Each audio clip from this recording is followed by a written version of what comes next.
что сказали. Мы просто начинаем спокойненько.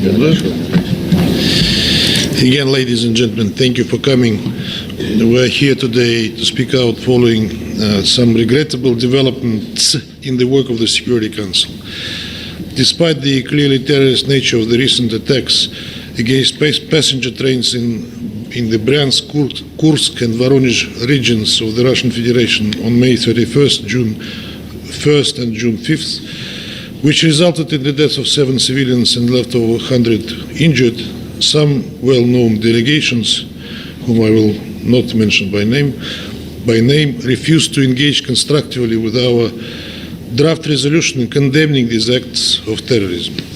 Let me be clear, our draft was based entirely on previously agreed Security Council language, including Resolution 1373, and firmly grounded in international law, including the UN Charter and the 1999 International Convention for the Suppression of the Financing of Terrorism.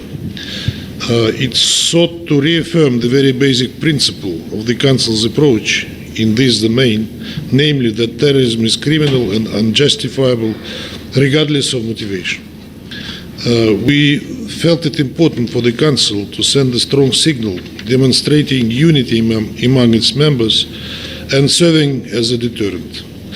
Unfortunately, that was not the case. From the very beginning, these delegations resorted to politicization and artificial linkage of these terrorist attacks to the broader context of the Russian-Ukrainian conflict, as if that could somehow excuse or alter the terrorist nature of these acts.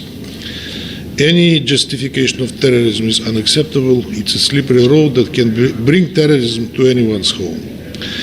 In other episodes, the same delegations do not hesitate to call by name the perpetrators of the attacks. In search of consensus, we ceased pursuing a resolution and proposed a very minimal alternative instead, a standard press statement, identical to those the Council has issued countless times before in response to various terrorist acts around the globe. However, even that was blocked. Even the most basic expression of condemnation, solidarity with the victims, and reaffirmation of counterterrorism principles. Some of them doubted aloud whether bombing of a passenger train can be considered a terrorist act, alleging that it could be, and then I practically quote, a valid military target under international humanitarian law in the situation of an armed conflict. Such an approach is not only unsubstantiated, inhumane, and cynical, but also does not meet appropriate legal criteria. When passenger trains on the Russian territory are blown up with a clear intent to target civilians and spread terror, we are told that this heinous crime cannot be called by a proper name, an act of terrorism. Such a selective approach gravely undermines the cooperation within the Council on counterterrorism and the universality of its relevant framework. The Russian Federation has always called for the principled, depoliticized approach to counterterrorism. We expected the same from the others.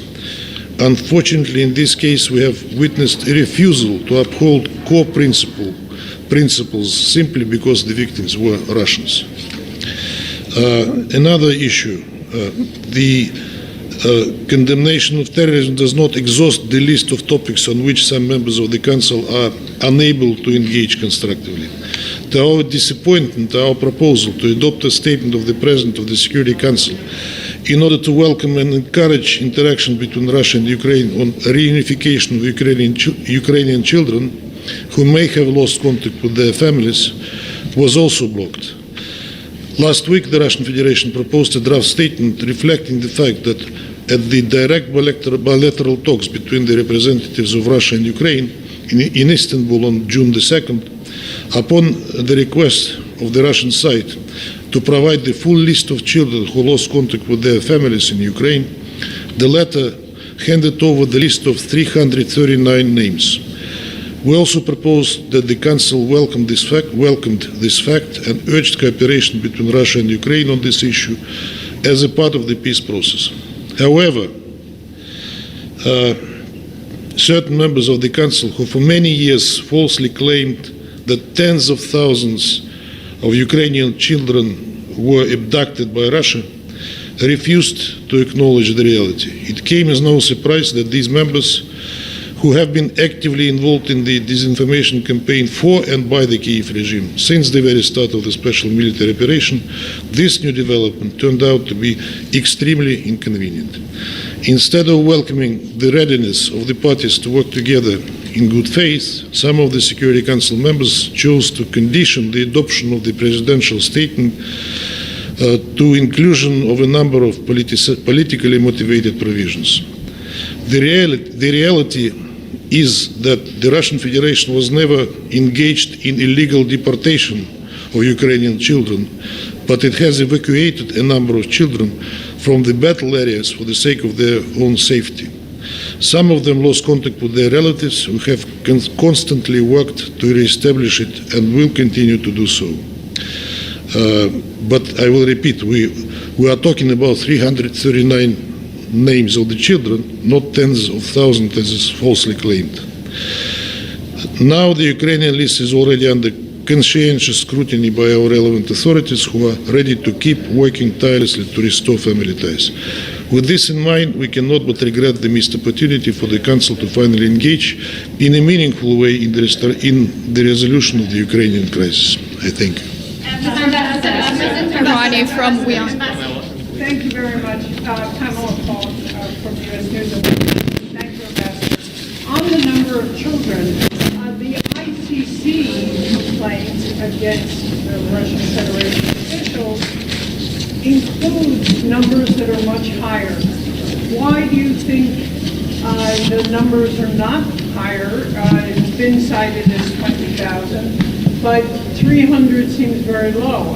Will that move forward even though President Trump did cancel the next round of peace talks? Thank you. That is indeed a strange contradiction, and I was mentioning that when I spoke. The so-called ICC is talking about tens of thousands of abducted children. We hear the same numbers from our Western colleagues and from Ukrainians themselves, but all they can come up with was a list of 339 of those that we will try to identify. And the process goes as follows. The children are evacuated from the war zones, and the contact between them and their relatives in Ukraine, if they have those, we try to establish them, and if there are relatives and the children express clear wish to return to them, we make that happen. Others, some of them are orphans. Some of them do not have relatives there. But the main message is that whoever of these children were evacuated from the war zones, they were not abducted, they were brought to safety, and we are trying to save lives, sometimes at the expense of the lives of those those soldiers on the battlefield who evacuate them. And will that go on despite the... Yes, we said we'll continue, yes. Thank you, Mr. Ambassador. My name is Susan Tegwani from WION. I was wondering if... From where? From WION, India's international network. My question is, can you confirm or deny whether Russian officials have offered or made arrangements to facilitate the evacuation of any Iranian government official should tensions rise, and welcome them to Russia? And also, would Russia be open to such? I can neither confirm or deny it. This is the first time I hear that. Ambassador, Stacey Foster, ITV News. Vladimir Putin told Donald Trump at the weekend that he was ready for peace talks. Was he lying? For peace talks on what? On what? On Ukraine. Was he lying? We never said we were not ready for the peace talks. The last round happened in Istanbul on the 2nd of June. As far as I know from what our officials were saying and what Ukrainians were also referring to, that the next round will take place end of June. But we've seen a 9-hour attack last night. Tens of people dead. Tens of people dead. Mr. Ambassador. We are not striking civilian targets. sorry, we are not striking civilian targets, unlike the Ukrainians who do not aim at that. Were hit last night. Can I answer, or will you be asking me all the time? We are not striking civilian targets. We are striking the military objects and the critical infrastructure that feeds into the war and feeds into the Ukrainian war machine. Ambassador, on Iran and Israel, last night President Trump tweeted that all of Tehran should evacuate. Has the United States indicated to Russia what might be coming? Why did he issue that warning? No, he made that statement without consulting us first. And is Russia aware of any plans for any high-level meetings between Iran and US officials? There should have been another round of talks on the 15th of June, as you know, but it was preceded by this attack by Israel on Iranian nuclear sites, and then the outburst of the escalation of the hostilities, which risk to turn to all-out war. Iranians are not now, I understand them, in a position, to negotiate anything while these events are happening. But President Trump said today that he would encourage, or rather instruct, Vice President Vance and his envoy Steve Witkoff to try to contact Iranians in an attempt to continue this process.